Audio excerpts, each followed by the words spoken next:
ভঙ্গিমা আমি ধৰক কিছু ব্যক্তিয়ে টাউলিং পৰতা যেটো আমি ভঙ্গিমা প্ৰদৰ্শন কৰো সেই ভঙ্গিমাটো কিছু মানে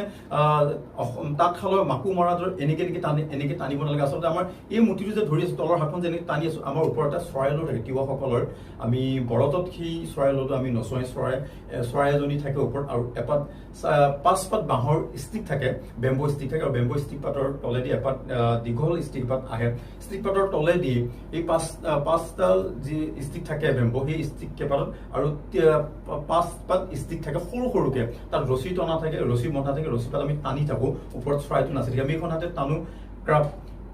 ক্ৰাফ্টে সাউন্ড এটা সিউট এটা ট্ৰেডিশনাল মিউজিক হয় বেম্বো মিউজিক বুলি কয়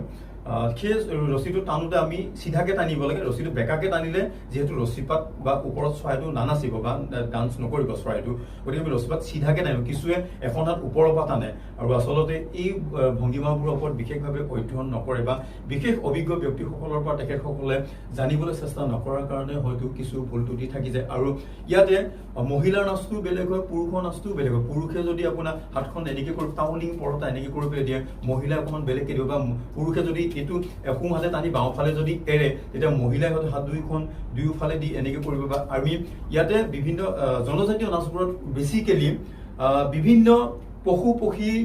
ভঙ্গিমাৰে থাকে যেনেকে আমি আকাশত উৰি থকা চিলনীজনী আকাশত উৰি থাকিলে চিলনীজনী কেনেকে